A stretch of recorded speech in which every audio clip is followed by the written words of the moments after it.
Okay, good to see you all. A little bit cold where I am. I hope you're all comfortable.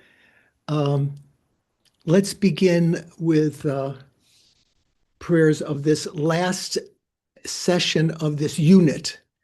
Yeah, we'll have a break next week to try to develop a remembering consciousness of the meaning of the words. If you've developed that feeling before of refuge and taking, generating the thought of bodhicitta.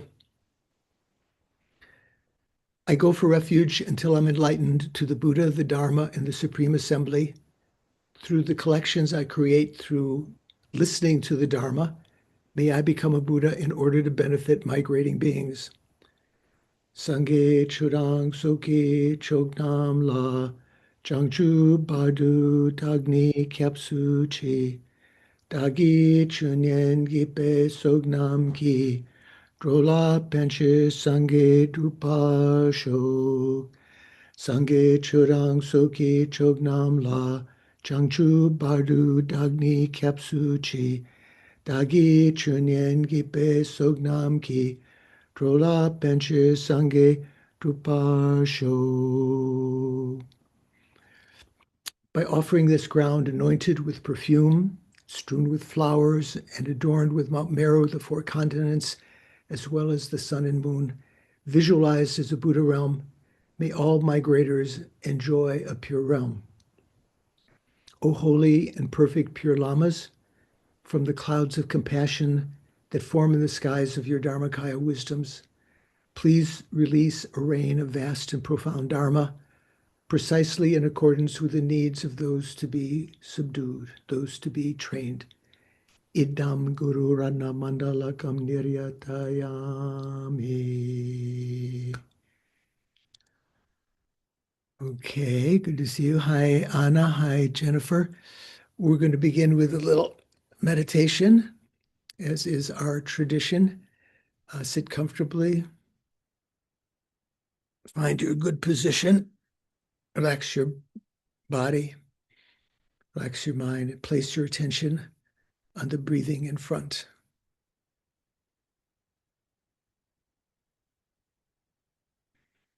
And then once you've recognized it, hold it with mindfulness, supplemented with the mental factor of introspection, mental spy.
It's not enough that introspection notices that you are, losing the object of mindfulness, that you're investing some mental energy in some other thought pattern. You have to cut that off. You have to actually act and apply an antidote One antidote here is simply to put your attention away, pull your attention away from the other thoughts, ignore them. If they're very strong, you might have to use other antidotes like antidote to attachment or antidote to ill will and so forth.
With some success of calming the mind, turn your attention now to the subtler object of your mental consciousness.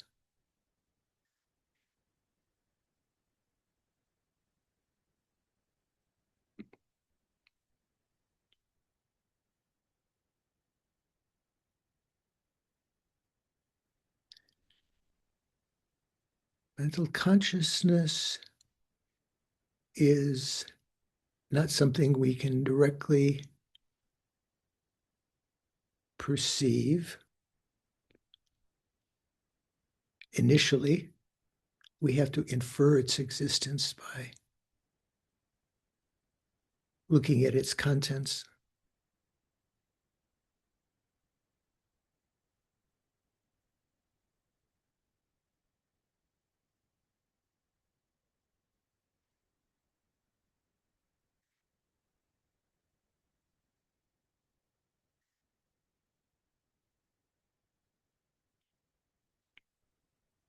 if there's some thoughts that keep on interrupting in to the attempt on your part to observe this consciousness of clear light, conventional clear light, within which the thoughts are arising.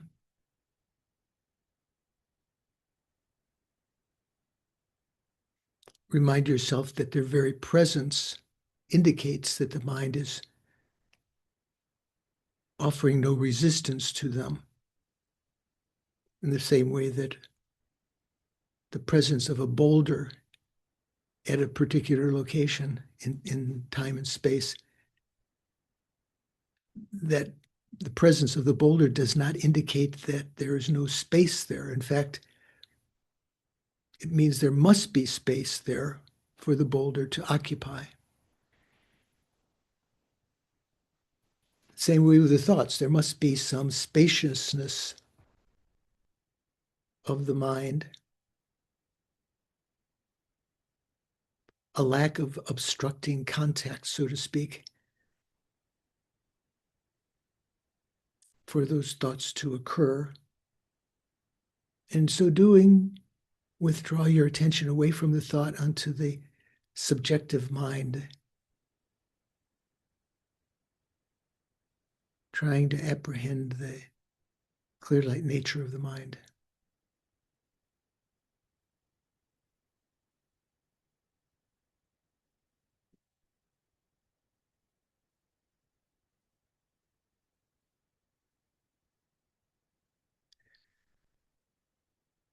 If you understand its significance, this can generate some joy in your mental consciousness.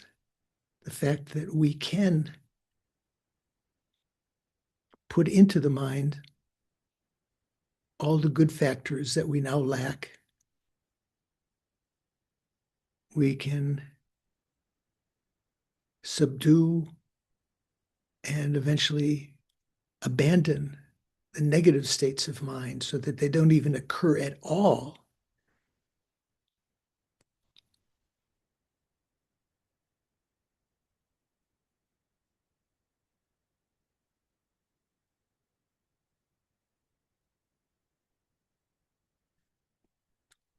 We, as well as all sentient beings, have this nature, although most beings are unaware of it and don't take advantage of it.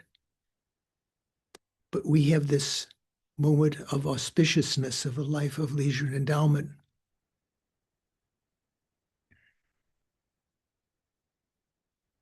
which we've had so rarely in the past.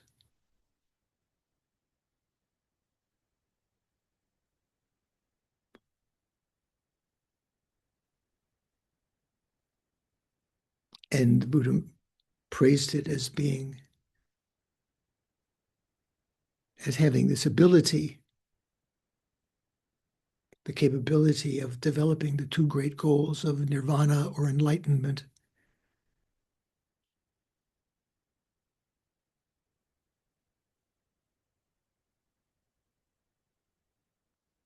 Although tempting as it is to strive for our own peace of mind alone, forgetting everyone else, the Buddha advised us, if we have intelligence, not to be satisfied with his lesser vehicle alone, but to strive for his Mahayana.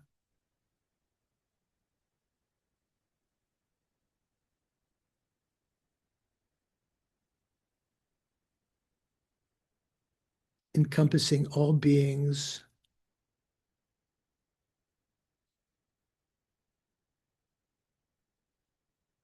with mind. All beings should imply mind, having mind, sentient beings.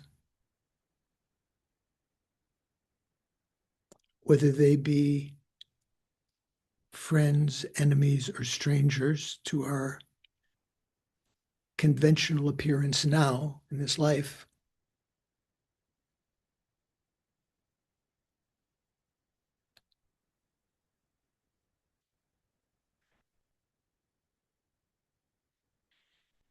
Starting with empathy based on affection for them, due to their likeness to us, our equality with them, or based on their remembrance of their kindness.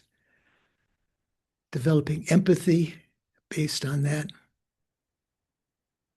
putting ourselves in their shoes and recognizing their suffering, even those who maybe are enemies now, but who are creating negative karma that they'll have to experience in the future. Wishing them to be free of that.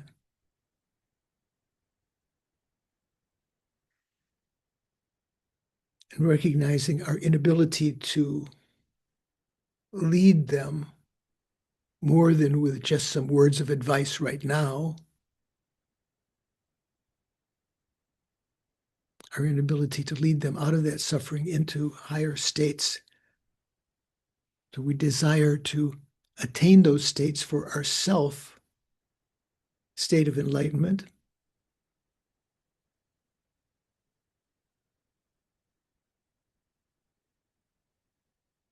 Which requires accumulating the two collections of merit and wisdom.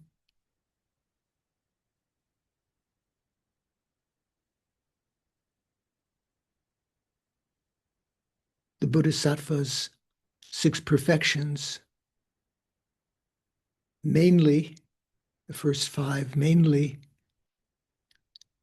the collection of merit, but the 5th and the 6th particularly, the accumulation of wisdom, but the 5th augmenting that, the concentration.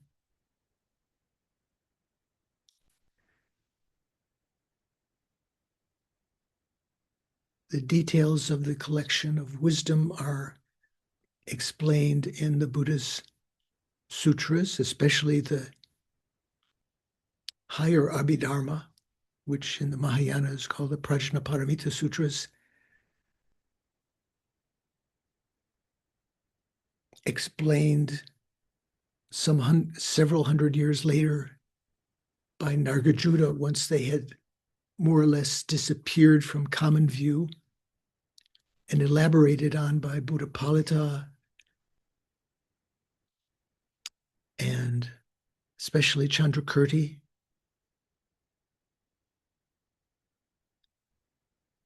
Lama Tsongkhapa's composition of the Gompa Rapsel, illuminating the intention, a meaning commentary to the Madhyamakavatara.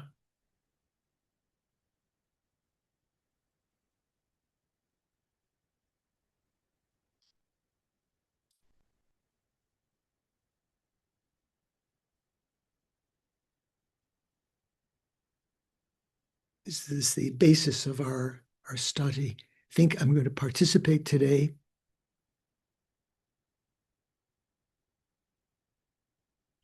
in order to achieve enlightenment through the accumulation of the 2 collections for the benefit of sentient beings, and as a byproduct will attain my own ultimate goal of my own Rangdun, my own supreme aim of myself, the Dharmakaya, where we can experience everything without any suffering, physical or mental, everything experienced in bliss, but still active and able to lead sentient beings effortlessly, spontaneously, and without error. However long it may take, however number of lives it may take, lead them into that same state of enlightenment.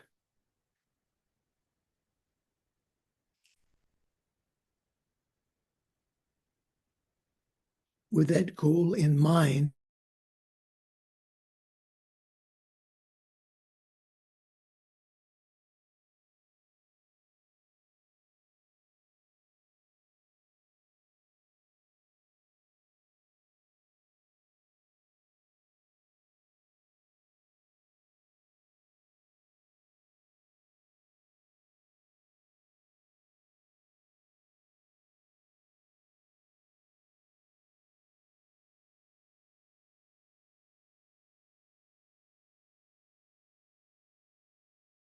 We lost Venable. You're muted. No, I'm not. No, Can you hear me? I Oh, was muted. I was muted. He was waiting. How long did we miss there? 3 minutes. Oh, sorry. Okay. I'm very sorry. My eyes were partially closed, so I didn't notice. When I opened my eyes, I noticed the swirling thing there. But we're back again. Okay. So the gist is that we would try to set a motivation for that distant goal. Like if you're driving down the highway in a car, you can see the horizon, but even over the horizon is where you're intending to go. But that's your goal, whether you have to stop to fix the tire or stop for a pee pee break or to fill the gas tank or have a meal or something along the way.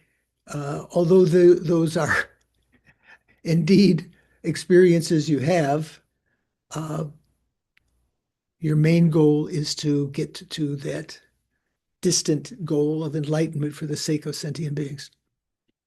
Okay. Doris sends her waving hands there. Uh, okay. Anyone have any pressing questions before we begin? Richard, how are you doing? Everything okay there? KT? Okay. Jennifer, how's it? I think from the background, it looks like you're in the same house as Paul this time. Sometimes you're in a Opposite ends, but same house. Yes. different lighting. Okay, so I wanted to mention, before we begin, I wanted to mention something many, many weeks, and I've sort of forgotten. When I was visiting one Tibetan Lama, um, I think it might have been at Sarah, or maybe he was one of the attendants of one of the great lamas, simple monk, and he was taking the aspect, a very humble aspect, and he said that his guru, I think it was Khepri Trijang Rinpoche, had told him that he shouldn't worry about when he's reciting his practices. Usually in the Tibetan tradition, that's called Sheldon. Uh, what else is that called? Kadon, right? Ka can mean speech. Shell can be honorific, even more honorific than that. Sort of like you're in the morning, you might have certain things you recite. Some of them are tantric sadhanas, some of them are prayers that you particularly are inspired by. Maybe some of them are prayers that you had a commitment to recite, maybe like the Lama Chopa ritual and so forth. And this Tibetan Lama, this monk, said that Trijang Rinpoche had told him, "Don't worry about making high realizations this lifetime. It's what would really be good is if you concentrate on the words of the practice. Say, for instance, in the tantric teachings, it said, even if you do not, so if you're keeping your tantric vows and you're doing certain recitations for that purpose, even if you don't meditate, you don't visual, you're not actually visualizing Vajradhara in front of you and various offerings being made, offering goddesses coming from your heart and everything. Even if you don't visualize that, even if you don't meditate on that, simply keeping your vows, that is by reciting these things verbally, I will uh, you know I will practice the perfection of generosity. I will practice the perfection of morality, abstaining from negative actions, collecting virtuous dharmas, and benefiting sentient beings, and so forth. Even just verbally reciting those things, um, that creates the karma to achieve enlightenment within 16 lifetimes, if you can continue that from life to life. So Even at this point, you find the visualizations or the meaning of the prayers obscure.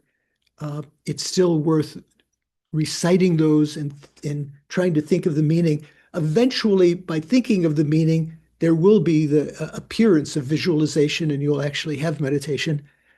Eventually, you'll be able to discard even the words and just, all of Lama Chopa can be one. You visualize the tree of assembled gurus and so forth without the need of actually enumerating all the words just because of your familiarity with that. I wanted to share that with you. That was some advice. It's important to recite those words. Okay. So we are today, February 21st, if I'm not mistaken, in Thupten Jinpa's translation in the printed book, page 352, and in the FPMT translation by Venerable Joan, page 200. So this is, and for Diana, who's said she couldn't keep her eyes open, so she might not be here if she listens to this later. If she has the electronic version, starting from the paragraph that's indented in Thupten Jinpa's book, it is not that one object is known by two types of consciousness. If you search for that with the electronic version, you can find. So, yeah.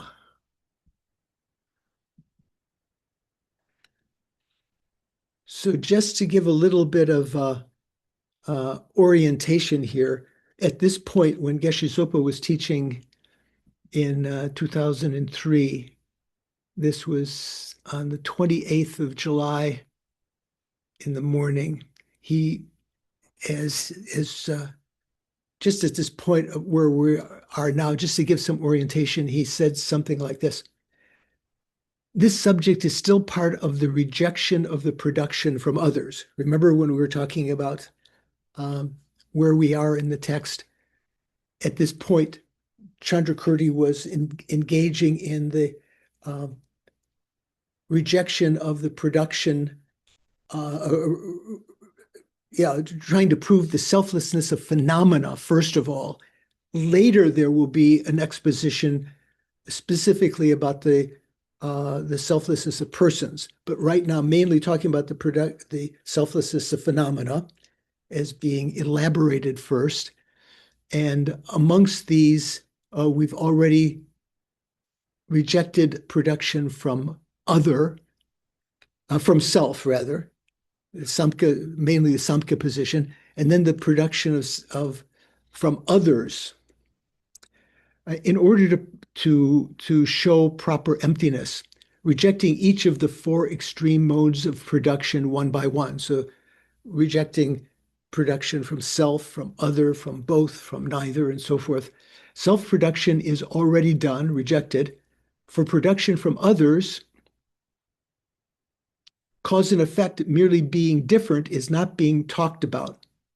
From the Prasangika point of view,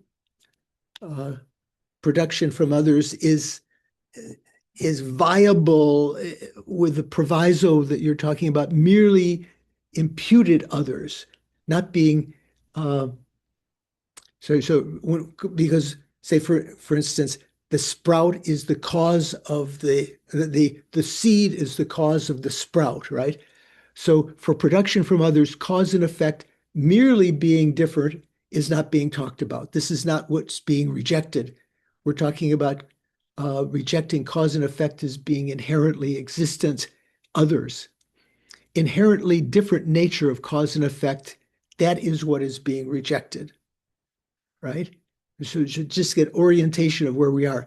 That has the general rejection of production from others, inherently existent other cause, and in particular, as when the outlines, once we had rejected that in general, particularly we have the most special kind of established system of the Yogacaras, rejecting in particular that Chittamatra system, that Yogacara system. The special rejection of the Yogacara view has so many things, Geshe-la said. You can see several weeks we've been dealing with these pesky Yogacharans, rejecting in particular the Chittamatra system. That special kind of Yogacara view has so many things. Buddha himself first taught the Yogacara in sutra, and later, based on those sutras, Maitreya, Nagarjuna, Vasubandhu, and so forth have written many texts about it. Some of them following that Yogacara view, some of them rejecting it. The Yogacara has a special kind of inherent cause and condition in order to establish the alaya vijnana, etc. Everything comes from alaya. Remember, alaya vijnana has those two aspects as being a storehouse for the karmic imprints, as well as its active mode as being a consciousness, one of the 8 consciousnesses. Everything comes from alaya, or mental consciousness, which is an inherently existent cause, according to Yogacara. Also, how to establish consciousness itself. This is another aspect that we've been talking about. How does one establish consciousness from the Chittamatra point of view? Of course, if you accept inherent existence, then you have to prove how it exists. If you accept that consciousness is inherently existent, you have to prove how it exists. And the main reason that they use is the Rangrik, right? The autocognition or self-perception, self-cognition, reflexive awareness, translated in different ways. You cannot say it exists. You cannot prove its existence without being established by valid cognition. In order for something to exist, it has to be apprehended, established by valid cognition. The final proof is valid cognition, valid knowledge, Geshe-la liked to say. The definition of existence is that which is proved or established by valid cognition, valid knowledge. We have also textbooks saying that the characteristic of existing is the thing which is established, known by valid knowledge. If it is not known by valid knowledge, then it does not exist. So just mention a little bit more what Geshe-la said. Say, for instance, we say that a rabbit horn does not exist. A self or soul and so forth does not exist because they're not perceived by valid cognitions. In connection with being established by valid knowledge, valid cognition, there is a rejection of alaya vijnana, rejection of reflexive awareness. And the Yogacara says that alaya itself is known by a special kind of awareness, the so-called reflexive awareness that is not different from that, not a different nature from the alaya, but is the same nature as it. That is also rejected. We've been rejecting that. So in connection with this, we are now rejecting part of the self-awareness. The rejection of self-awareness has first the details of the presentation of the Yogacara position, first of all, and then the Prasangika rejection of that. So just to remind you, Geshe-la said, how these kinds of texts by Indian pundits and Tibetan scholars explain by way of the 3, and what would those 3 be? John or Paul? When they're discussing some topic, what are these 3 things? Or maybe Mikhail. Do you remember, Mikhail? What do we say?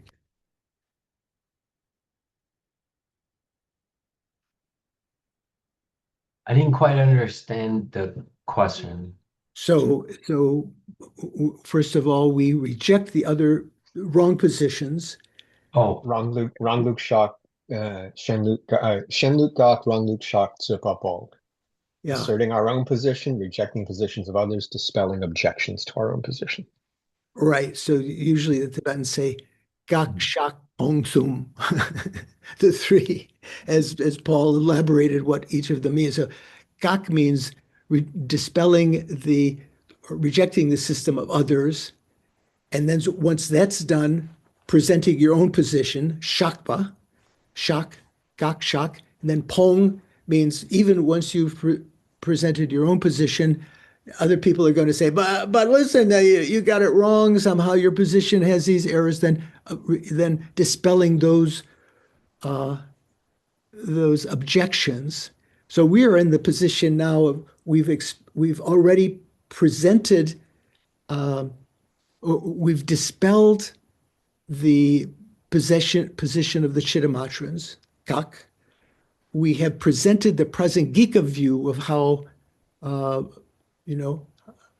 how you can have memory and so forth without self-awareness, without reflexive awareness. And now we're at that third part where we're dispelling different kinds of objections that the Chittamatrans are raising. By refuting the wrong views, rejecting the system of others, this is here the rejection of the Yogacara view of self-awareness, reflexive awareness. Then after that, positing one's own system, that means establishing one's own prasangika system as the correct, proper one, as Paul said, rangluk shakpa. That is the explanation how everything can be established in the prasangika system without self-awareness. And then thirdly, if that is so, then the other systems will say, you still have this and that fault. Even after establishing Prasangika's own correct system, you can have a lot of questions and arguments. These special key questions may rise, and you have to be able to answer these kinds of things. So the third topic, dispelling disputes, getting rid of the argument. Right now we are getting rid of arguments. Sopa pongwa. So sopa means the debates or the arguments that others have risen, and we're going to pong them. We're going to dispel them. So earlier, rejecting disputes about other direct valid cognizers and inferential cognitions. And then second outline was rejecting disputes about other mental consciousnesses. I think that's where we are right now. There are two kinds of things. Arguments mainly, especially general valid cognition has all these various kinds of divisions. But the key thing is that valid knowledge, valid cognition, has two, right? Direct perception, direct knowledge and so forth, as well as valid knowledge that is an inferential cognizer or indirect knowledge, depending on a logical mark. We said that those are the two kinds of valid cognitions because of the two kinds of objects.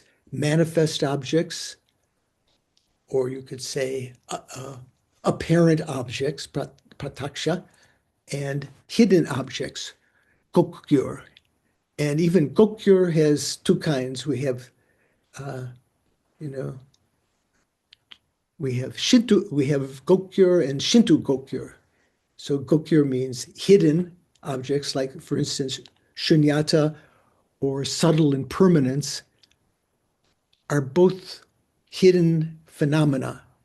They are not observable directly by our mental consciousness or our sense consciousnesses from the beginning. They have to be apprehended through a logical process, through a logical sign, a logical mark. Shinto gokgyur, very hidden objects, are those that we cannot, even using a logical mark, we cannot have a direct perception of, but that we can validly cognize by realizing the teachings about them are presented by a valid person, that they are valid scriptures, and so forth and so on. Two kinds of things, arguments mainly, especially general valid knowledge has all these various kinds of divisions, but the key thing is that valid knowledge is direct perception, direct knowledge, and valid knowledge that is inferential cognizer, indirect knowledge that depends on a logical mark. That is inferential knowledge. Jesu pakpa means inferential cognizer. The other is perception. When we talk about direct perception, direct knowledge. Direct means without depending on a logical mark. So this is also completely different than the lower schools, the Svatantrika Madhyamaka, the Yogacara, the Sautrantika, Vaibhashika. They all have different systems. Prasangika has its own different system. So here in Prasangika, they have two types of valid knowledge, as is mainly direct perception and inferential cognition. In Tibetan, we say, Sema Nyonje Ni. Sema Nyon. Nyon means what? Nyon,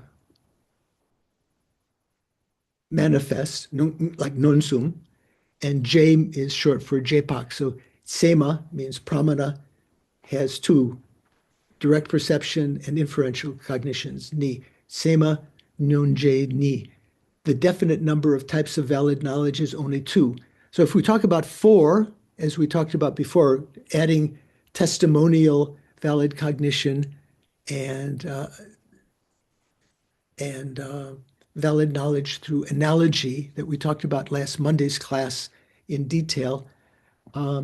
If you're interested in that, you can go and listen to the recording of that or see the transcript. Those last two are included in inferential cognizers. What's the difference between direct knowledge and inferential knowledge? In general, the lower schools say that valid knowledge means new, non-deceptive knowledge. Sartu milue sheba. So the lower schools take the etymology of the word pramana, the pra and mana, separate syllables, mana meaning knowing, pra they take as meaning new. So that's, for instance, to know something newly in a direct way or through inferential cognizer, that is a pramana, that is a valid way of knowing. But subsequent to that, if you're re-knowing it, that no longer is pramana. Remember, we talked about that in detail in Lorig and other times. Say, for instance, the engine of the train is kind of like from the lower tenant's point of view, that's new by its own power, and the other cars that are pulled by it are being pulled along by that, but they're no longer, able to sustain their motion without the engine, right? So there are two types of, what do I say? In general, the lower schools say valid knowledge, valid cognition means new, non-deceptive cognition. Sartu mi lue rikpa, or shepa. That means properly knowing, and not only knowing, but knowing newly. That firsthand knowledge, that kind of consciousness is valid knowledge according to the lower schools. Something which one already knows, something that is remembered, for instance, that is not valid knowledge. That's how the lower schools accept that. And Geshe quoted from the second chapter of Pramanavartaka, where he said, Pramana is undeceived knowledge. Dharmakirti says, Pramana, that epistemic instrument, right? Epistemic warrant, that means from the subject side, valid knowledge is not deceived about its principal object. In addition to knowing the principal object, also the clarification of an object unknown before. So it has to be new knowledge. It has to be undeceived with that. Something that you did not know before that is newly known, non-deceptive. Those are the two characteristics of valid cognition according to the lower schools. The Prasangika system, however, does not believe that valid knowledge has to be new. The Sanskrit word pramana is comprised of pra and mana, two kinds of words. Mana means knowing, measured or understood. In Tibetan, we say jelwa. Pra has two meanings. For the lower school, pra means first or new. Pramana means first-hand knowledge, new knowledge. Prasangika says that the pra of pramana does not mean first. They say that it can be interpreted as principle, such as the Lord or chief, the principal person, let's say. For Prasangika, valid knowledge knows its main object. So even wrong consciousnesses, seeing two moons, the appearance of the two moons, that's its main object. So that would be, even though the consciousness itself is not pramana, it is valid with respect to its appearing object. Prasangika says the pra of pramana does not mean first. Pra can be interpreted as principle. For Prasangika, valid knowledge knows its main object. Whether it does so directly or indirectly through logic, it doesn't matter. But if it knows its main object, if it knows its main object, that is pramana. It is not necessarily first-hand knowledge. So we would say that Prasangika would say the definition of valid knowledge is undeceived about its principal object. Rangyul git sola, so means main, principle, milue rikpa. That's the definition of pramana according to Prasangika. Okay, I think that's enough there. So just to get an idea where we are, what, we're still working on rejecting production from others. Yeah, Mikhail. Yeah, thank you. You said valid knowledge is undeceived with respect to its principal object. But Yes. what is that principal object? Is that the appearing object or the mode of apprehension? So, yeah. So let's see. Maybe I should read a little bit more here because Geshe went into that.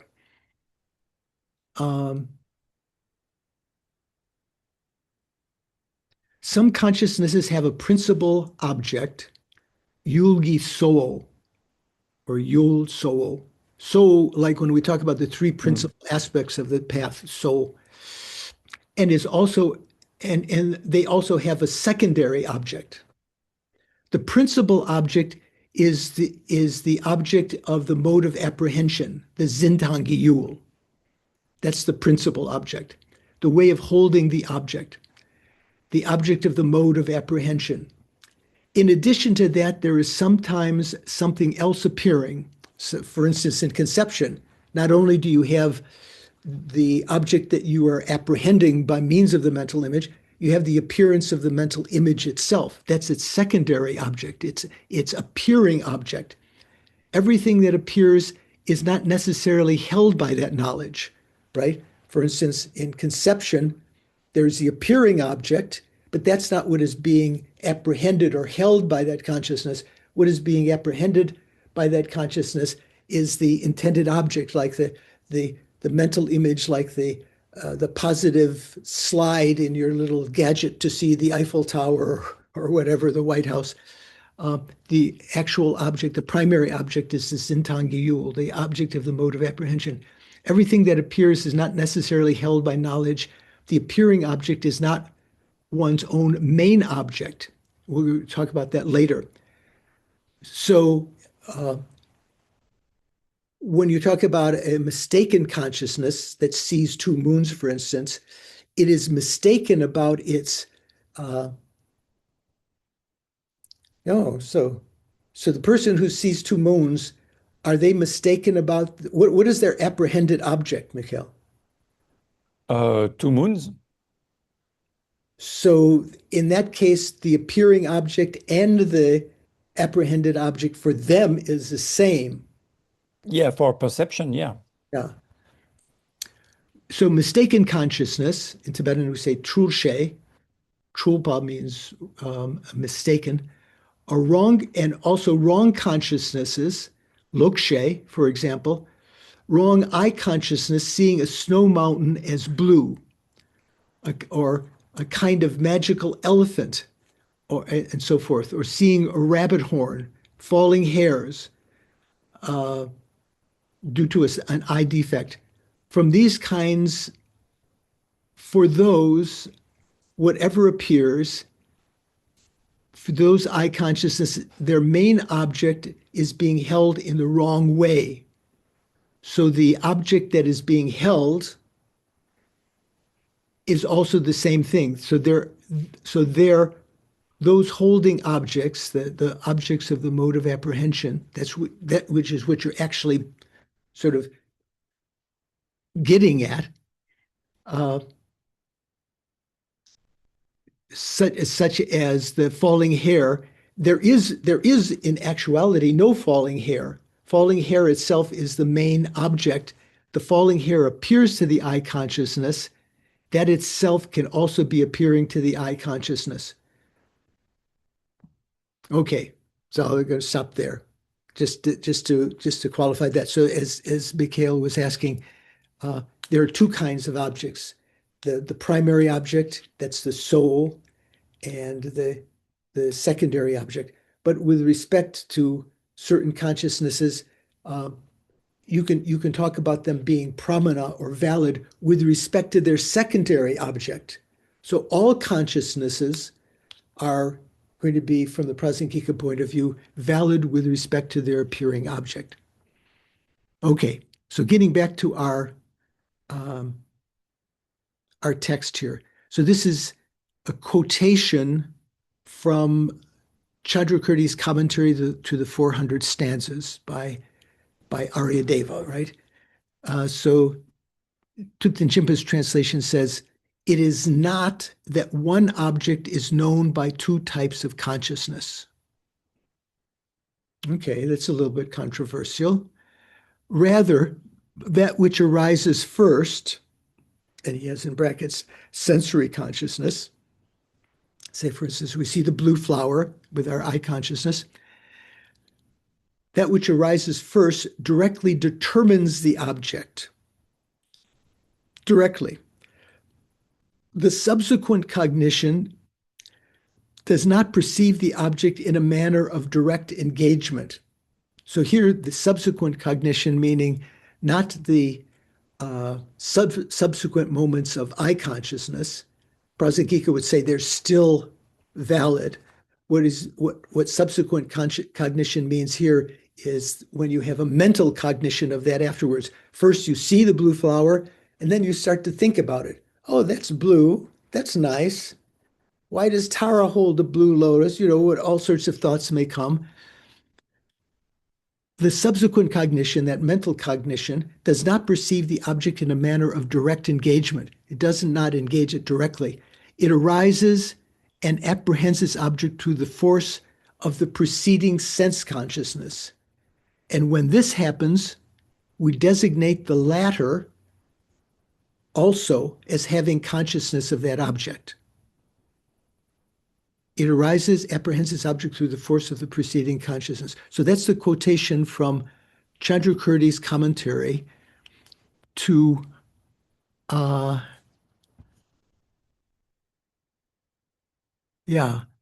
So this is actually verse 268 of the commentary to verse 268. I don't think it says anywhere in Jimpa's translation or in his note what verse this is. So you might think, Chandrakirti is commenting on the 400 verses. So where you find it in the book, where you're going to look? You look under chapter 11, verse 18. So this is it from the total number of verses starting from the beginning. This is verse 268, but this is the 18th verse of chapter 11. Chapter 11 is the rejection of truly existent time in the 400 stanzas. So you might be wondering, why, how is this quotation, this commentary relevant to us here? This was in rejection to truly existent time. That verse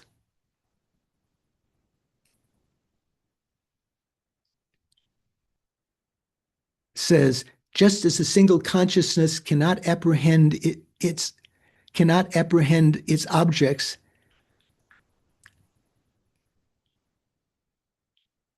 similarly to consciousness. Oh, I think I've messed up in writing this down. I tried to let me just see if I can do this. So this is, yeah, this is verse 268. So the actual verse that this commentary is talking about says, where are we here? Chapter 11.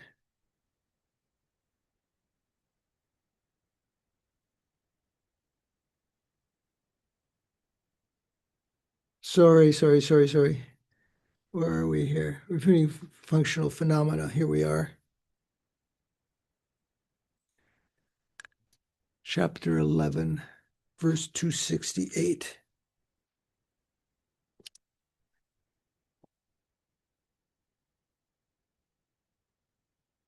Here we go. So this says, just as a single consciousness cannot apprehend two objects, similarly, two consciousnesses cannot apprehend one object. That's the verse in question. Okay. So let's go on. Lama Tsongkhapa's commentary to that quotation. So how is that relevant here? So Lama Tsongkhapa said, so Chandrakirti says that it's the sense consciousness that cognizes things such as visual forms directly first, and mental consciousness apprehends them through the force of the sensory perception. It does not, that is, the mental consciousness, does not cognize the object directly in the same way that perception does. It does not cognize the object directly like sense perception does. In fact, he says, Chandrakirti says, mental cognition is a form of recollection. Why is that? Because the I consciousness perceived a certain form, right, that existed the moment before the I consciousness arose. Then when the mental consciousness that is thinking about that arises in a subsequent moment, and so is a form of recollection. It is recalling what this I consciousness had seen, right?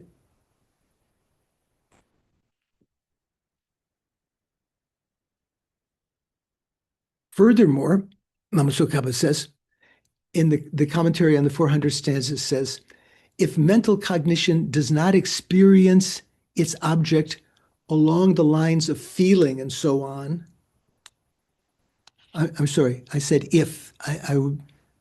My text has some symbol in front of it. It says mental consciousness, does not experience its object along the lines of a feeling and so on, nor does it positively determine form, sound, and so on by means of the senses.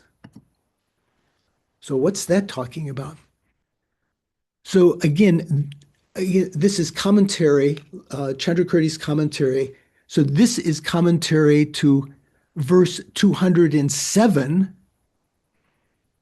which is the seventh verse of chapter 9, refuting permanent functional phenomena. Refuting that ngopo. Remember when we talked about ngopo meant something which had the ability to perform an action. Some schools say, non-Buddhist schools, say that those things are permanent, like permanent sound and so forth and so on. Mikhail, what are you thinking? Yeah, I was wondering if it's talking about mental cognition.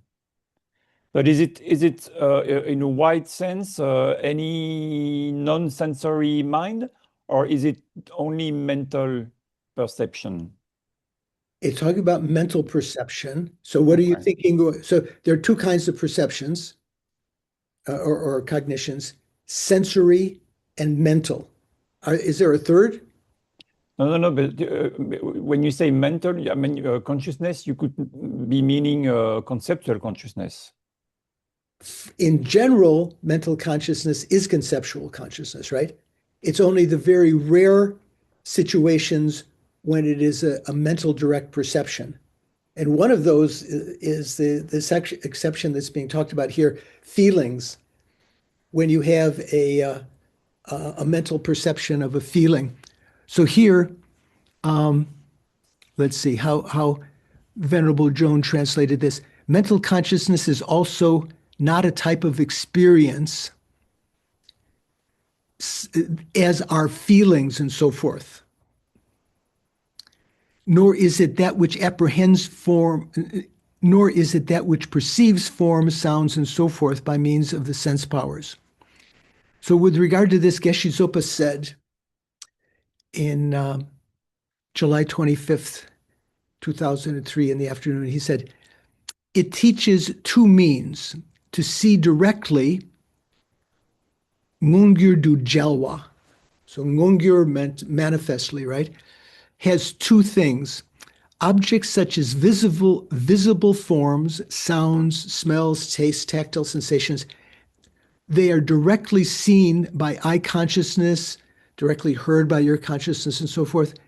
That is one type of seeing manifest direct objects or evident objects, right?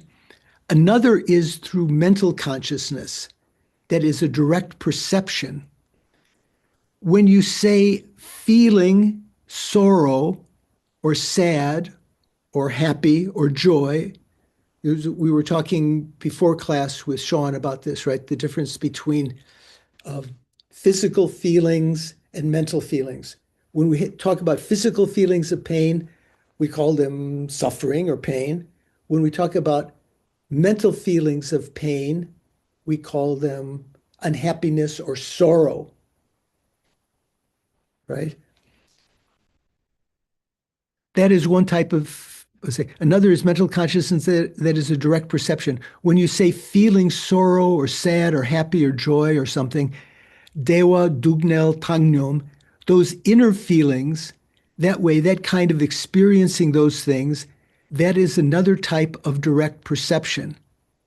That is a mental direct perception. So these things, two ways of explaining. Okay. And then later, the next day or after the weekend, on July 28th, 2003 in the morning, Geshe said, how these kinds of texts by Indian pundits and Tibetan scholars explain the way of the three. So I've already read part of this before. Rejecting, positing, and dispelling. Gak shak pongsum. Okay, so I've read that already.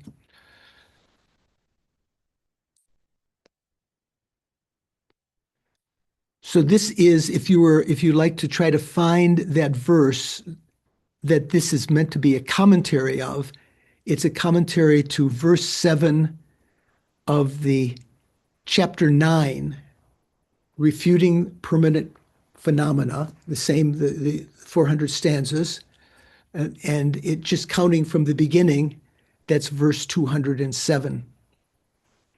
Okay. Yeah, Mikhail, you've got lots of questions today. Yeah, I'm sorry. It's something I don't understand. That's good. Yeah. Is there a relationship between mental direct perception and feeling? Right. So, for instance, on the basis of let's seeing something let's say, seeing someone being beaten by the police or something like that.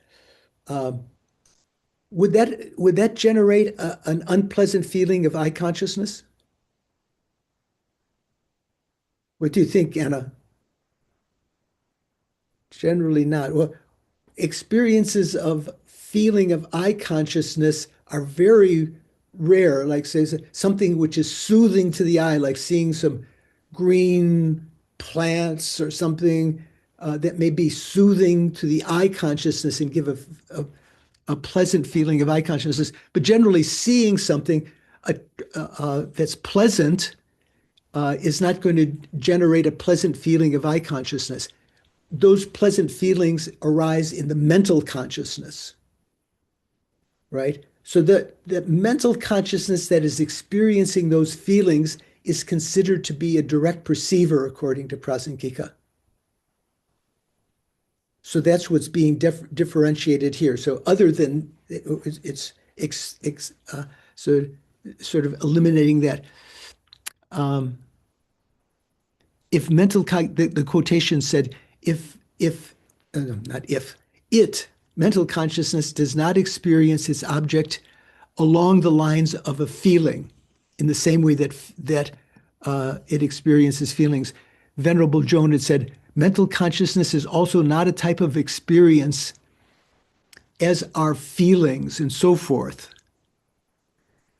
nor is it that which perceives forms, sounds, and so forth by means of the sense powers. So this is talking about generally. Yeah. So Louise, what are you thinking? Okay, question. Because the I consciousness sees something and the memory comes after that, the mental conception come after that. Feelings, how can the feeling be a direct perception of what the I consciousness? So it's two different cases. So when you're talking about thinking about the form that was seen, that's going to be a conceptual consciousness in the mental consciousness, right? Right. So in other situations, when the mental consciousness is experiencing a feeling as a result of seeing something, let's say, or hearing, or what, that is a direct perception. So let's go a little bit further so we can separate the two. Okay, how are we doing? Let me see how. Okay, people are not, their heads are not down in their laps. So, I mean, we're together here somewhat. So, Thupten Jimma's translation of Lama Tsong Khapa continues. Chandrakirti thus speaks of two modes of cognizing. And those are in the manner of direct experience. So the two ways that you can experience something in the sense of direct experience. The manner in which sensory perceptions cognize their objects, such as forms and so forth, and the manner of positively determining through inner experience. So when you talk about inner experience, it's talking about the mental consciousness, such as through feelings of pleasure and pain, even neutrality. Of these two modes of direct experience, the second must be accepted even on the ordinary level. So this is the term that we talked about before. That's a little bit controversial. The shidu. I don't know if at the time of the basis, yeah. Yeah. So here Jimpa translates it as what? Of these two, the second must be accepted even on the ordinary level. And with regard to that, there's some commentary. So that phrase that Geshe-la had said was also found in the Chittamatra system, talking about alaya vijnana. But with regard to this, Dan Cosart, who wrote this book, can you see the title? Unique Tenets of the Middle Way Consequence School. So what is the Middle Way Consequence School? Yeah. Prasangika. Yeah, middle way. So middle way means Majjhamaka. Consequence means Prasangika. So the Prasangika Majjhamaka. So the unique tenets. So it's a very hefty book. It's not one that you want to carry around on your European trip on your arm bag. So if you, it might be worth getting the digital edition. So on page 334, to change glasses again here. Dan Cosart has some notes. Let me see, is this the page? Yeah. So no, in page 335, in relationship to this term shidu, that Jimpa translates ordinary level, and as the period of the basis, you could translate it. Dan Cosart says, in note 11 at the bottom of the page, I am not certain as to the meaning of, quote, ordinary state, shidu. I'm not certain about the meaning.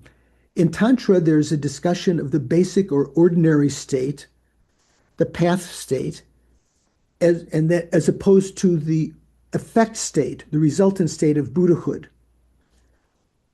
So he's thinking it could refer to that ordinary state that means not being a Buddha, or it could refer to one's lifetime with the exclusion of the birth state and intermediate state between death and rebirth.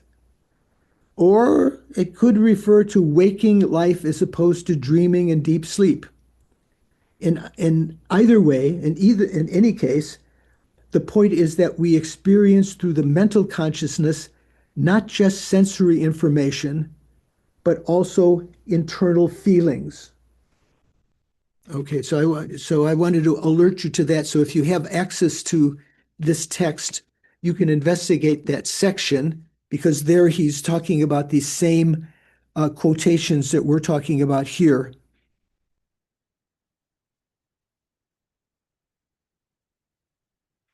For instance, he quotes Khedrubche's opening the eyes of the fortunate. I can't remember, Mikhail, did you say that was a text that you had? Khedrubche's commentary? Is that translated into English? Commentary on what? Opening the eyes of the fortunate is one of his commentaries on Brahma. There is a translation of part of it, of sections of it, I think. Okay, not the whole thing. So he's quoting, in this context, he's quoting that. This is just in relation to what we're talking about here. It is said, this is quoting Khedrubche's commentary called Opening the Eyes of the Fortunate. It is said that a sense consciousness clearly and directly knows the object, such as form, whereas the mental consciousness knows the object through the power of a sense consciousness, but does not know it clearly and directly like a sense consciousness. And it is said that the mental consciousness which knows the object through the power of sense consciousness is a memory consciousness. Well, that's more or less what Lama Tsongkhapa's commentary was saying here, right? Okay, let's go a little bit further. So in Jimpa's translation, we got up to the line, of these two, the second must be accepted even on the ordinary level, or on the, maybe that could mean on the level when one is not a Buddha. So when one is a Buddha, there's always exceptional cases of how you know things. Then Jimpa's translation continues, yet as he does not speak of any form of direct perception apart from the four types mentioned in the texts. So this refers to, remember when we talk about direct perceptions in low rig, we talk about sense direct perception, mental direct perception, yogic direct perception, and reflexive awareness or self-knowing direct perception. These are the four types. So he doesn't mention any form of direct perception apart from the four types mentioned in the texts, and since such feelings cannot be considered yogic direct perceptions, Why not? Why can't they be considered yogic direct perceptions? Anyone? Not conjoined with equipoise. Yeah, not arisen due to the uncommon dominant condition of the union of tranquil abiding and penetrative insight. So that would have to be a yogic direct perception, right? Yogic direct perceptions are talking about a very special kind of, not just a yogi in general. Yeah, John. Does Prasangika accept yogi pratyaksha, yogic direct perception? Yes. They say that indeed that is an actual way of direct perception when it is arisen from that combination of Shine and Lakton, from shamatha and vipassana. Refined the mind, you've understood emptiness, and you can have that kind of direct perception once the mental image has disappeared, right? That would only occur when, with respect to emptiness, when would you have yogic direct perception of emptiness? John? When? Yeah. I don't mean what time of day. Yeah. When? When the Shine and Lakdong were conjoined and Could you have it on you the were path? meditating on emptiness. Could you have it on the path of accumulation? Oh, I see. So no, it would have to be no, it would be the entry into the path of Seeing, right? the path of seeing. Correct. So on the path of It defines the path of seeing, and would it? yeah, in one sense. So on the path of preparation, you do have a union of tranquil abiding and penetrative insight, meditating on emptiness. But on that path of preparation, it's still conceptual, right? You still have the mental image. Once you've meditated enough and accumulated enough merit, that mental image finally disappears, and you have the yogic direct perception. And at that moment, that's the inception, that's the beginning of the path of seeing, right? Yeah, Louise. Just You- break time. Oh, you're just that's all. going right. Okay, let's just go a little bit further here first. So, yeah. So,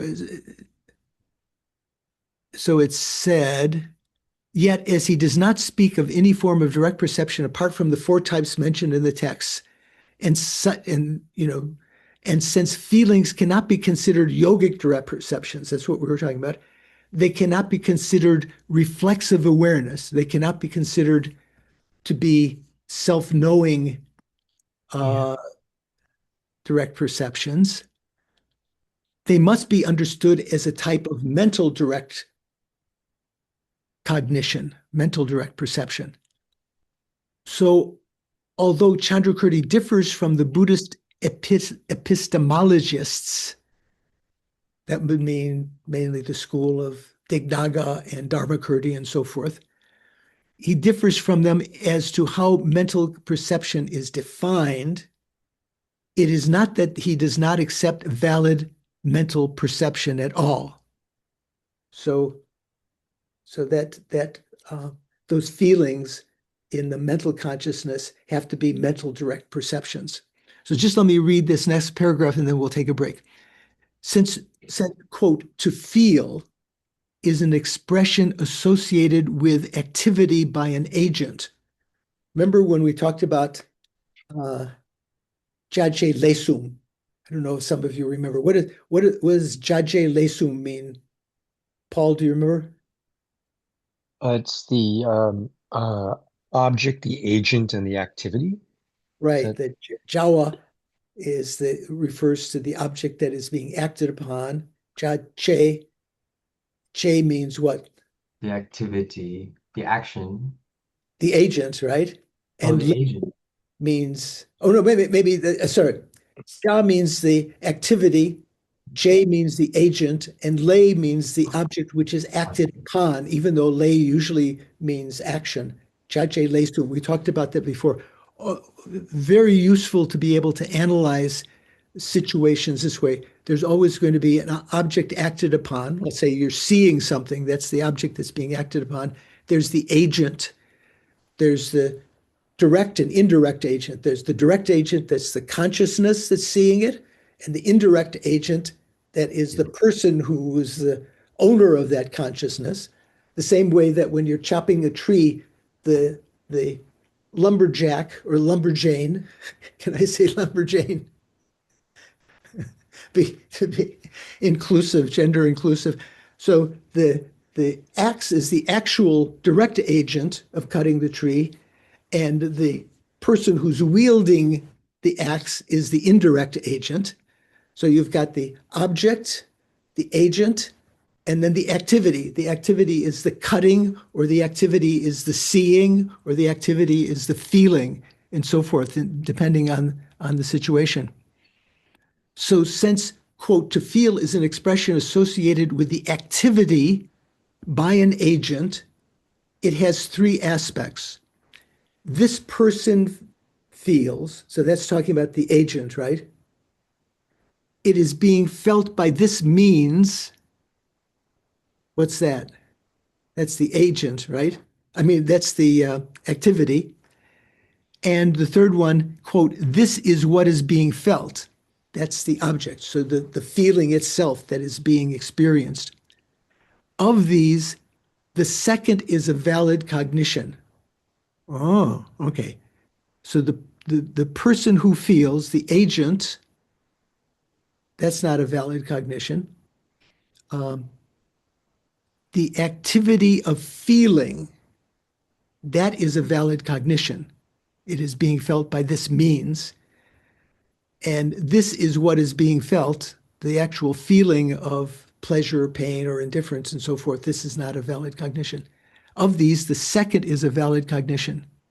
The mental factor of feeling, while the third is the object, for instance, the sensations of pleasure, pain, and neutrality. We are speaking here, of course, in relation to mental consciousness. As for the three categories of feeling belonging to sensory experiences, they engage in positive determination of sense objects like form, sound, and so on, and the manner in which they are established is explained above. And he says that is in the same way as sensory cognitions. Okay, so let's, unless you've got an itch that you need to scratch before we take a break, anyone? I do. Yeah, what is it? Yeah. So he uses that expression a few times coming up as explained previously, but I'm not really sure what was explained previously or what he's referring to. Right. So on, and in the manner which was explained above. So let's see how what do I have here? Venerable Jones said, the third is an object of comprehension, that is happiness, suffering, and equanimity. Moreover, this is from the point of view of a mental consciousness. The three feelings of the sense consciousnesses perceive forms, sounds, and so forth. The way in which they are established is as was explained before. So that's talking about the way that we establish the sense consciousnesses is by their simply realizing their object. That establishes the sense consciousness as being valid. That's what's being referred to there. So I think Jones' translation, the way in which they are established, that means the sense consciousnesses. That means how do you establish or prove something? How do you establish that a sense consciousness exists? You don't need to have another consciousness cognizing it. Simply it knowing its object, perceiving its object, that establishes the cognition, the I consciousness as being valid. Then how do you establish that you were knowing that consciousness at that time. That's where the complication arises. The lower tenets say that you need to have a self-knower. Prasangika says, no, that simply remembering after you saw the blue, remembering the blue at that point because of the association with I saw blue, because of that kind of relation, the two are the subjective mind is also established. So I think that's what's meant here, was the way in which they are established was explained before. That was what was explained before. Gotcha. Thank you. Jennifer, okay, wait, let's take a break. And if you have a question, you can ask this.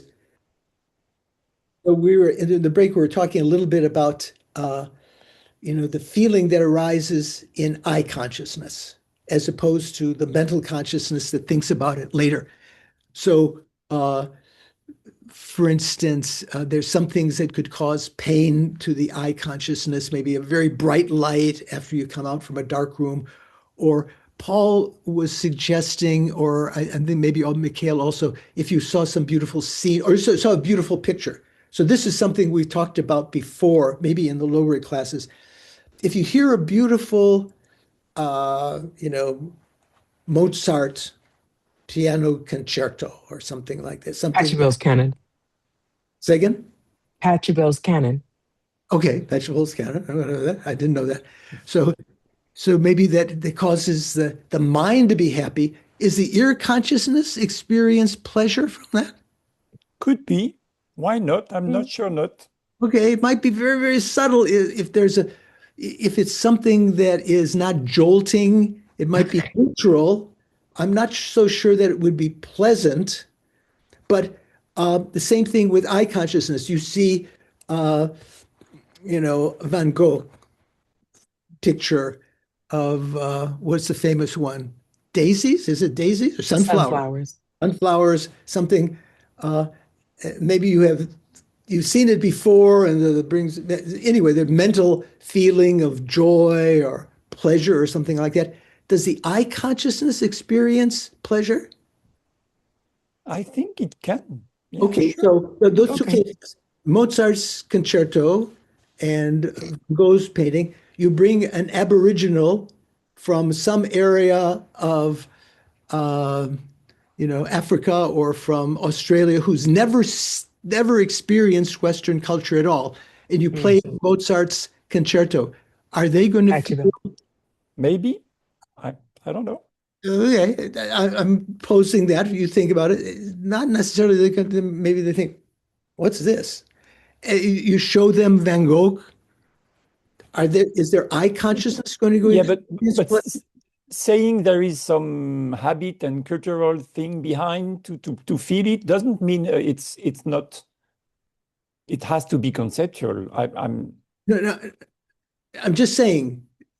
Just talking about the sense consciousnesses. So there could be some kind of pleasure, if it's well arranged and so forth. But the intellectual pleasure that we engage from hearing Mozart or seeing Van Gogh or whatever, that's subsequent to that. And that's the dominant thing that we say, oh, I love Van Gogh. I love Rodin's The Thinker, or all of that is subsequent to the experience by the sense consciousness.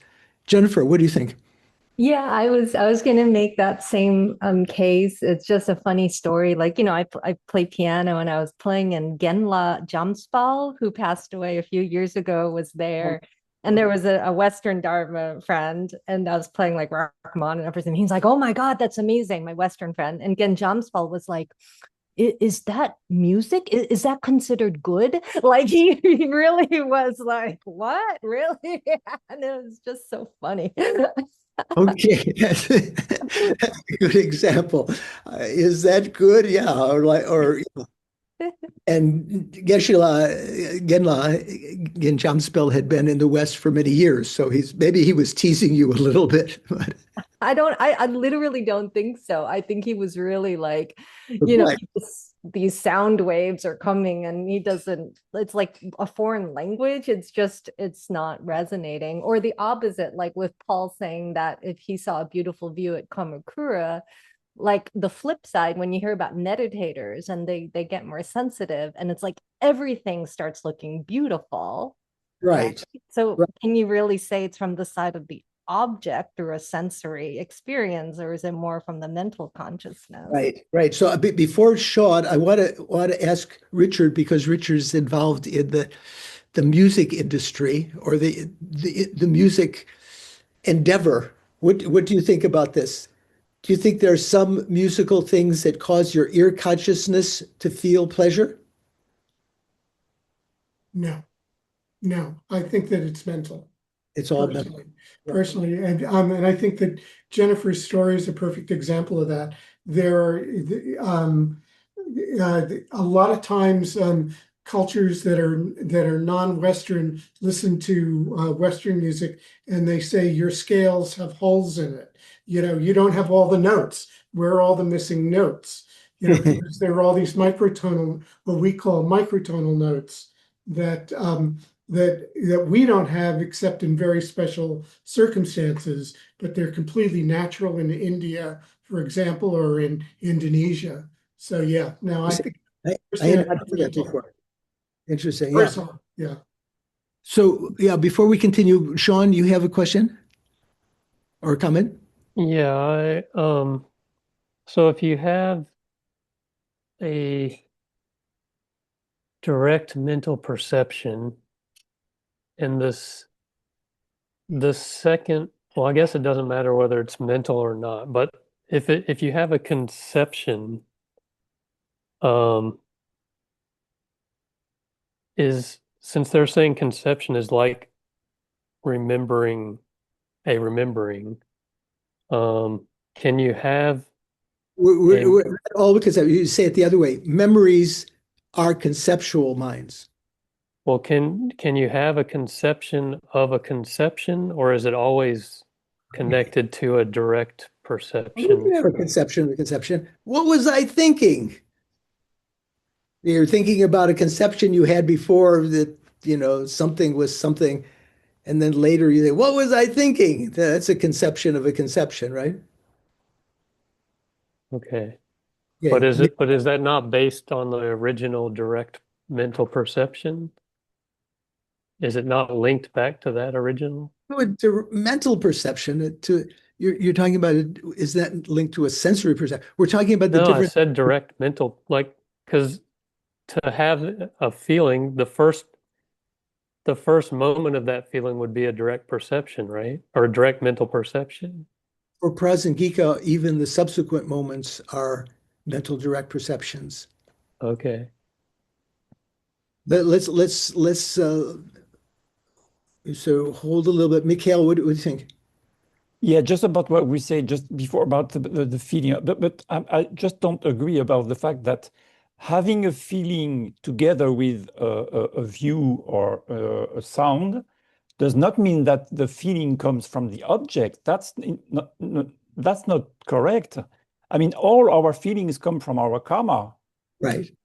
not from the object. Right. But the So it feeling has to do with your previous habituations and so on, and for everybody, for anything. So right. But it's mentioned in the scriptures that feelings are the main way that karma ripens on our aggregates. So where does it ripen? It ripens on the, on the eye consciousness or on the mental consciousness, if it's seeing something beautiful. So that's the place that it ripens. So the fact that eye consciousnesses generally do not have apparent feelings. There can be some, and ear consciousness a little more like the scratching of the fingernails on a blackboard. Does that resonate with people, or is there a better example of the discordant No, sound? and please stop saying it. Well, Anna could demonstrate it. No. So yeah, so let's continue from there. Can I ask just a quick Yeah, clarification? sure, John. Just back to the Jia Le Sum in as applied in this instance to feeling. I understand that this is what is being felt. So this is the object. This is the Le Sujawa, right? Is that correct? Yeah. And then and then this is being felt by this means. This is the Jebapo, the agent, Right. which is being considered the actual valid cognition. But in Right. what sense is this person feels the Jawa? How is that the activity? So That's feeling it, that's not the activity. That's the um, agent. that's The activity is the feeling, you know, the activity of feeling, which is the actual direct perception. so how does that map onto the Jia Le Sum?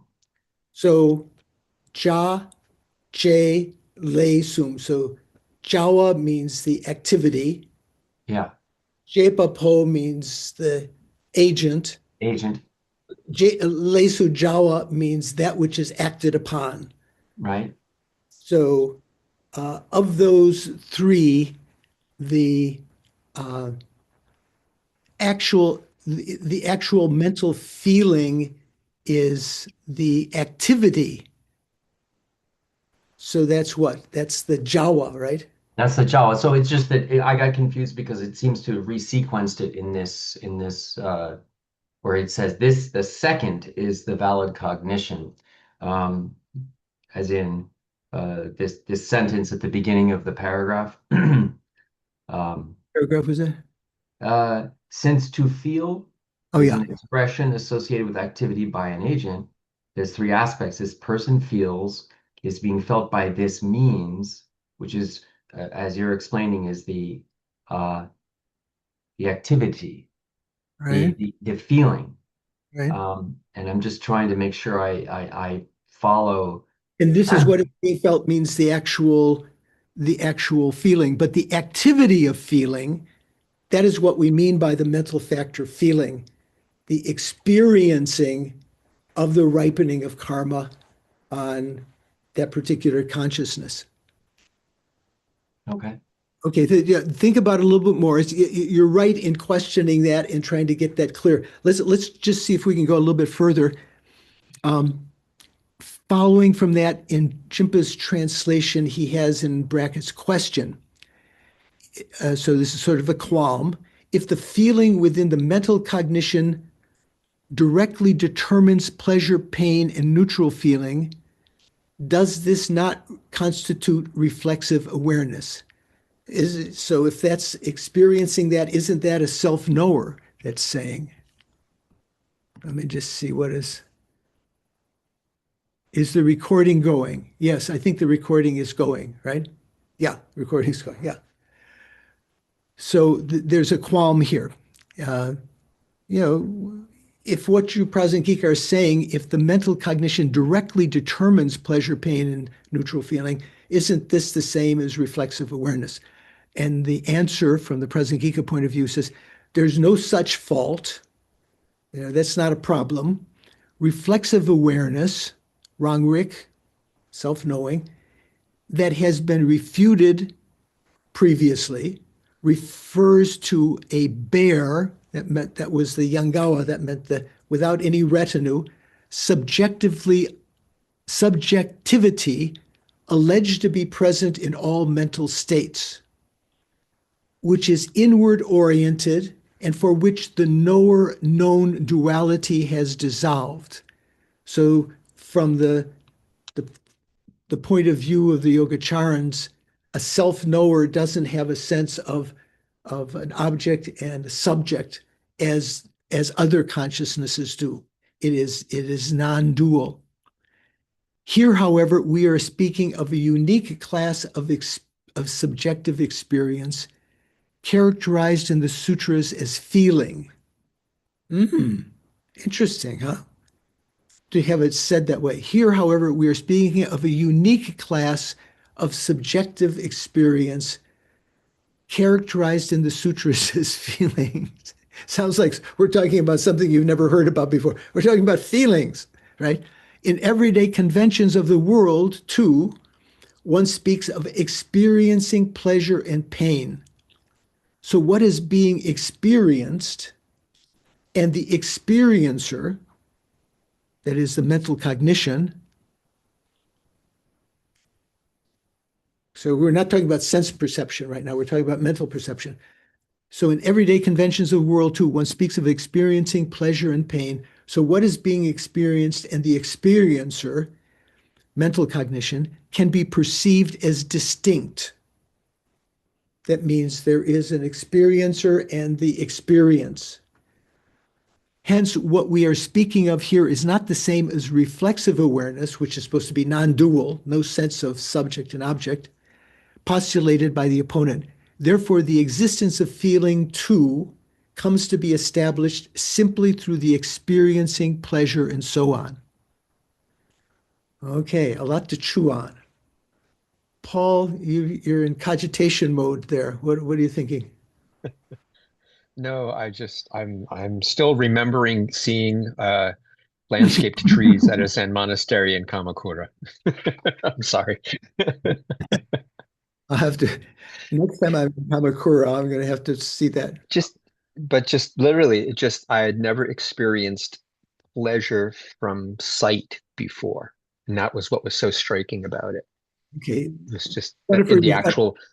You've got to bring him to Mimo. What is it called? Mimo? Is that what it's called? Momo. What's the Museum of Modern Art in MoMA. MoMA. MoMA. You know, all the acronyms wrong. You have to bring in more of it. Okay, so then continuing. When mental object form arises in mental cognitions, right, as such as when a mental cognition perceives a vivid image of a skeleton.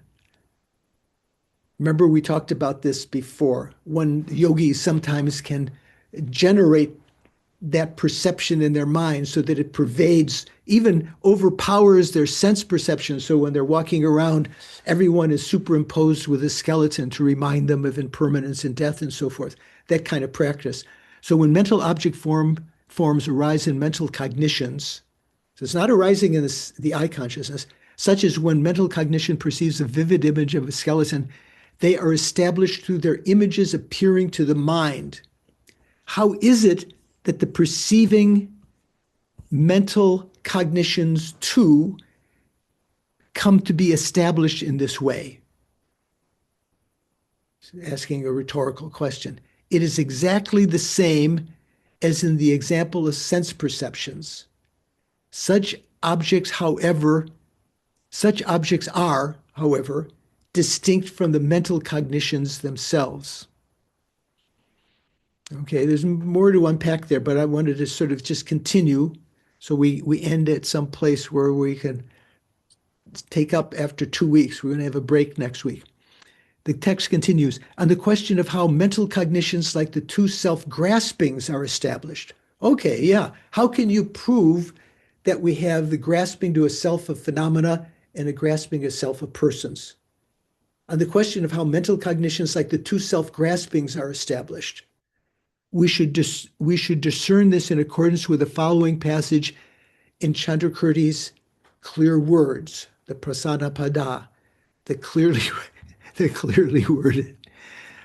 Okay, so Jimpa's translation says, all objects characterized as well as characteristics, be they individual characteristics or universals. So when we talk about characteristics, when we're using the terminology of the pramana schools, we talk about general characteristics and specific characteristics. So things can have both general characteristics. Something can have a general characteristic of being impermanent that's shared with other things, and it can have a specific characteristic of being, round-bellied, flat-based, with a long neck and so forth. You know, that's sort of the definition of a vase. It can have its own specific characteristics. So here he's calling individual characteristics or universals. So universals are what are being called here, but general characteristics. All objects characterized as well as characteristics, be they individual characteristics or universals, insofar as they exist in the world, must be directly observable and not remain obscure. Therefore, together with the cognitions that have them as objects, all of these are established as direct perceptions alone. So there, those of you who have Anne McDonald's translation, this is on page, her translation of this is on page 287 of her volume, just before the discussion about the double moon, which we had some quotations from before. So it's on page 287. I'll read her translation of that, which is much more technical, and then go back to the FPNT translation. She said, therefore, everything in ordinary life, be it something characterized, lakshya, or a characteristic, lakshyana, a particular characteristic or a general characteristic, that's what we were talking about before, particular meaning specific or general characteristic, through being directly apprehended is not beyond the ken, K-E-N, of the senses, and is thus established as that which is prataksha, obvious or evident, along with the cognition which has that directly perceived thing as its object.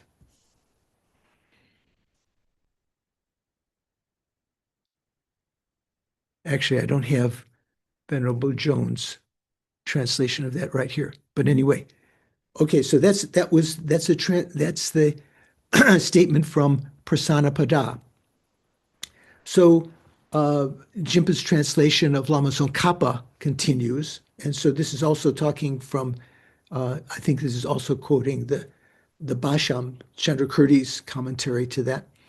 The Sanskrit word for objects characterized, lakshya, is the same as the one for definendum, definiendum. I guess I have to put another syllable in there, right? Definiendum, not just definendum. What is to be defined? The same word in Sanskrit. So some translators render the word object characterized when we say senshi for this word lakshya, while others translate it as definendum, sonja, that which is to be defined.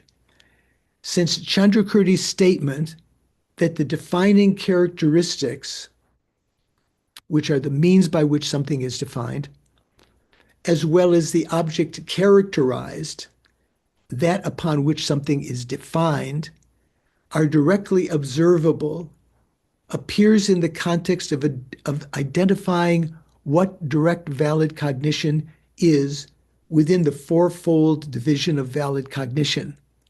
He is not speaking here of how an omniscient mind directly observes things. Remember when we were talking a little bit earlier, when we were talking about what the shidu meant, the basic state that could refer to a state other than omniscience. So usually there are always exceptions made about how the omniscient mind experiences things. Nor is he suggesting that all instances of individual characteristics and universals are evident facts and that there exist no obscure facts at all. I'm not saying that. For immediately after the previously cited passage,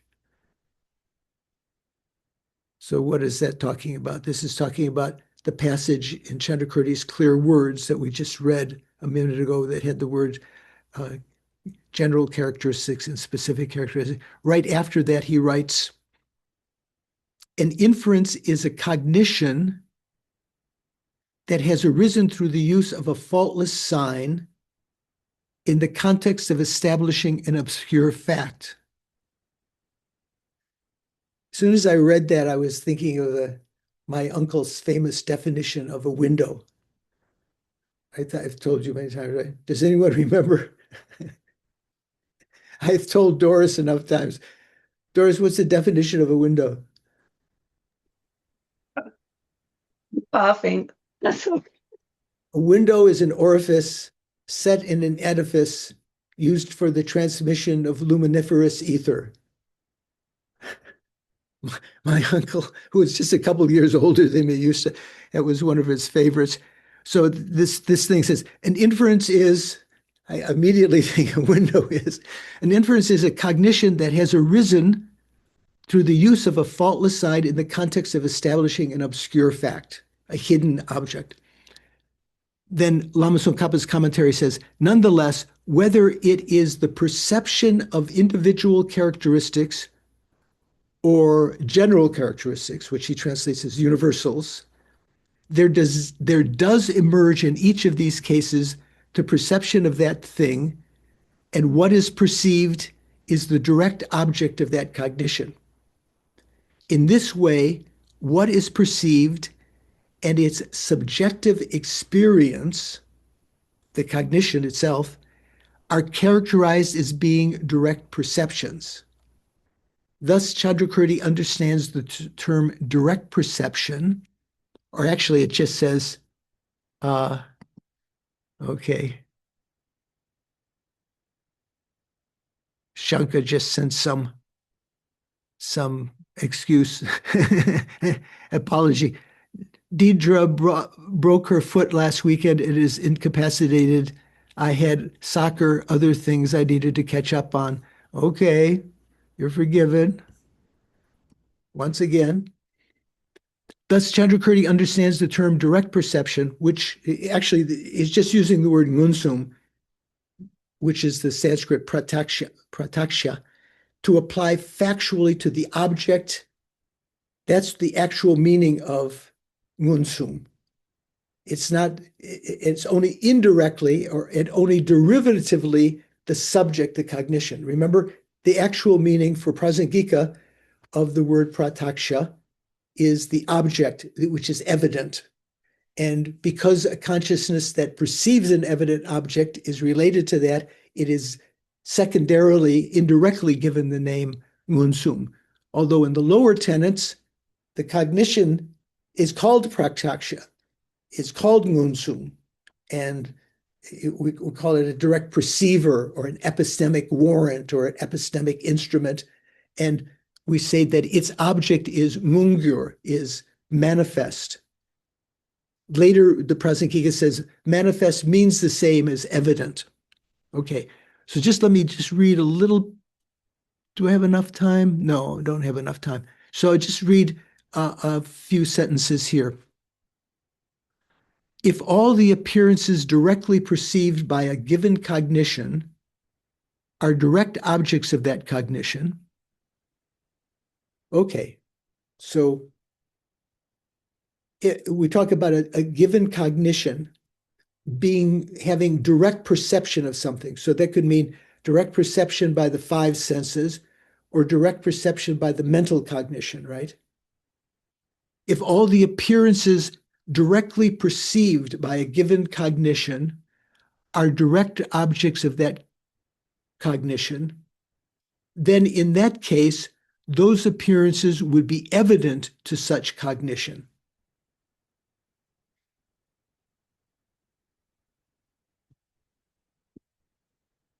Then in that case, those appearances would be evident to such cognition. Furthermore, if that cognition is non-deceptive with respect to what is being perceived, it could be an instance of valid cognition.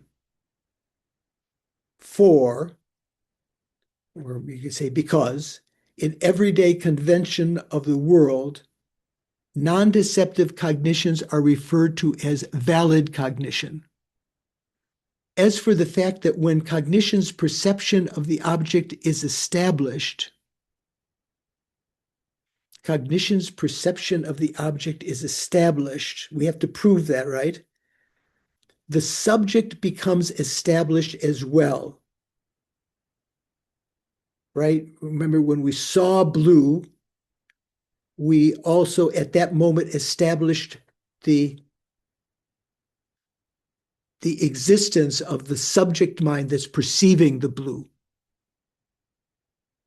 Furthermore, if that cognition is non-deceptive with respect to what is being perceived, it could be an instant of valid cognition. For in everyday convention of the world, non-deceptive cognitions are referred to as valid cognition.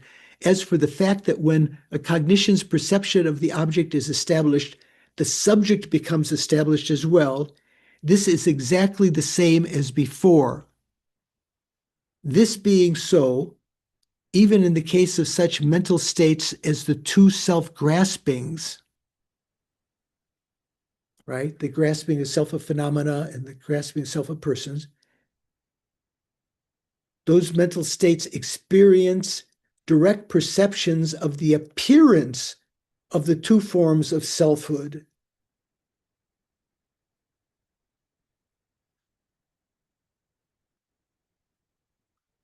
Furthermore, insofar as the subjective experience establishes the evident fact of the perceiving of their objects,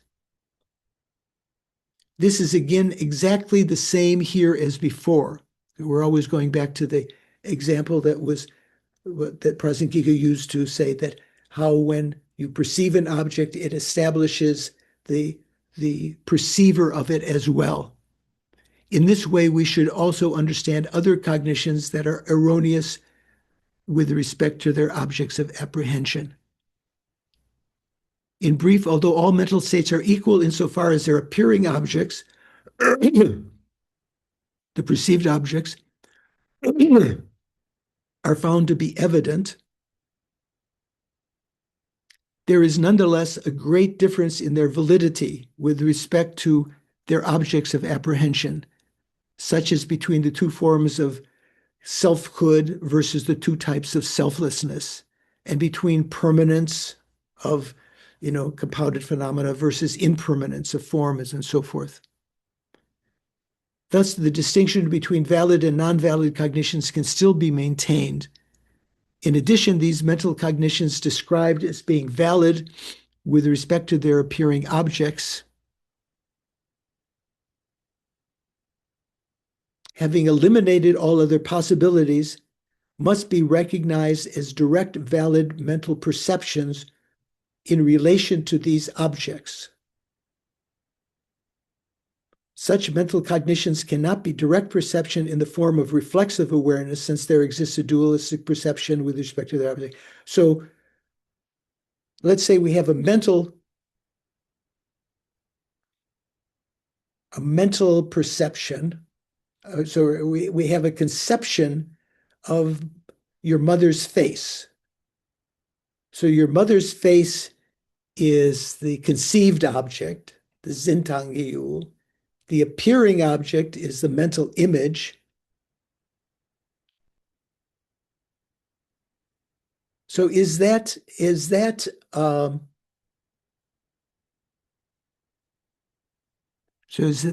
a mental cognition, right? So it's said here, thus the distinction between valid and non-valid cognitions can still be maintained. In addition, these mental cognitions described as being valid with respect to their appearing objects. So is that consciousness that is perceiving your mother's face, is that have an appearing object of your mother's, the mental image of your mother's face? That's the appearing object, right? These mental cognitions described as being valid with respect to their appearing objects. So that mental cognition, even though it's a conceptual cognition, knowing your mother's face, with respect to its appearing object, it is a valid direct mental perception. that should cause your brain to blow up. So the conceptual mind itself is conception, but with respect to its appearing object, the mental image, that mental image is an evident object to it. So with respect to that, that mental cognition is a direct perceiver. Okay, I'm going to leave it there for after break. You have 2 weeks to think about this. We're almost at the end of this section. There's just a little bit more, but yeah. So before we finish, anyone have some question they want to raise? I have to apologize. Every class I had to be reminded that was Tibetan New Year this last week in our discussion on Monday, but I forgot to wish everyone a happy Valentine's Day several weeks ago. So happy Valentine's Day. And if you can remember that with your remembering consciousness, thank you, Sean. So anyone have any questions? Rachel, you okay? I was going to ask, until you read the last paragraph, I was going to ask about the last paragraph, but then you read it. So then it's, having both the valid and the not invalid within the same consciousness. It's valid with respect to its appearing object, but invalid with respect to its apprehended object. Is that correct? Yes, yes. Good catch. Yeah. Anyone else? Richard, you okay? You okay? Good, yeah. Nadine? Good, okay. Mikhail, any last? Okay, Okay, thank you. okay. Okay, Jennifer has something. That's her. She's trying to keep her mouth shut, but she wants. No, I think I'm just trying to I'm trying to see if I'm completely wrong here, but I'm just trying to think of the sequence of arguments. So it's sort of like first we went into direct perception from what we see with our senses, and then Lama Tsongkhapa is saying, okay, but then you could also directly perceive something, mental, which which like the feeling of something hitting the eye consciousness. And now we're going into direct perception of a conceptual consciousness, but then there's a difference in validity. So whatever appears, we can say is valid from the perspective of what appears. So in general, we can say it's a mental cognition, right? Without specifying conceptual or non-conceptual, direct. So it's a mental cognition. So among those, generally, we would say the perception of your mother's face is a conceptual consciousness, right? So that is definitely conceptual because it's mediated by a mental image. You're not actually directly perceiving your mother's face. But what is appearing directly to your mental consciousness is the mental image. And so that mental image is its main appearing object. I say main because you can still say the mother's face is an appearing object, but generally we say the main appearing object is the mental image. So with respect to that mental image is an evident object to that mental cognition. So not calling it conception, to that mental cognition. So that mental cognition that's perceiving the to which the evident object of the mental image is appearing, that mental cognition is a mental direct perceiver. And sorry, is it valid? Yeah. So is it valid with respect to that? I mean, I think I'm going to ask Paul, who's on the other side of the house. Okay, is that mental direct perception of the mental image, is that valid? Well, as we said, with regard to the appearing object, right? Yeah. Yeah, it's valid with respect to that. Yeah. Okay. So thank you, bone crushers, bone chewers. We're going to have a break next Saturday. We do have a Dharma hour, Dharma office hour later this afternoon for couple of you. But let's dedicate the virtues that we've created. Oh, Doris has a question first. Just a reminder, no discussion on Monday. Thank you. Yeah, I think Don Isaacson had said, see you on Monday, because he couldn't attend today because he's got the flu. Let's dedicate our virtues. Due to these virtues, may I quickly become a Guru Buddha and lead all migrators without exception into that very state. May the supreme precious bodhicitta that has not yet arisen arise and grow, and may that which has arisen not diminish, but increase evermore as a result of these virtues. O peerless teacher and assembly of children of the victorious ones, Shravakas, Pratika Buddhas, victorious Losang Drakpa, father and sons, together with your lineages, all the objects of refuge of the infinite realms, please bestow here and now the virtue and goodness to accomplish this prayer. In upholding and spreading the Muni's precious and complete teachings through explanation and practice, you, Lama Zopa, wore the armor of patience that is never discouraged. Incomparable, venerable Guru, I make requests.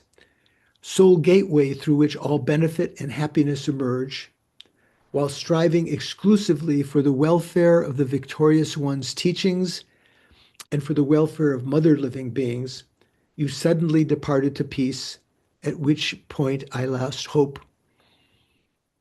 Nevertheless, through the undeceiving truths of the oceanic blessings of the Triple Gem and of the great waves of bodhicitta of the Bodhisattvas, by the truths, by the power of these truths, may the smile of a new reincarnation swiftly beam in glory for us fortunate disciples.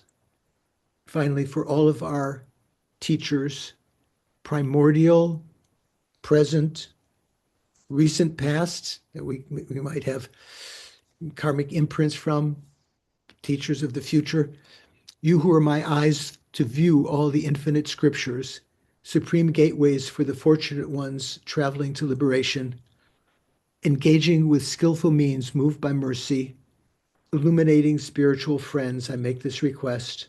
Please live long and stable lives. Okay, so we're at, again, the time of the need of lojong, of mind training. So in the next 2 weeks before our next class, please try to keep that in mind all the time. When you're washing the dishes, think, may I take away the stains in the minds of all sentient beings, myself and others.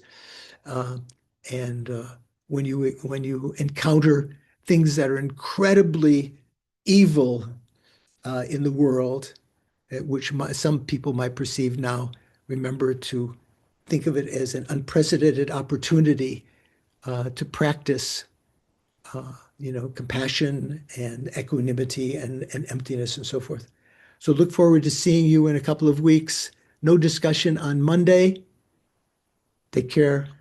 Thank you, Venerable Happy New George. Year. Thank you, Venerable George. Venerable. Happy New Year.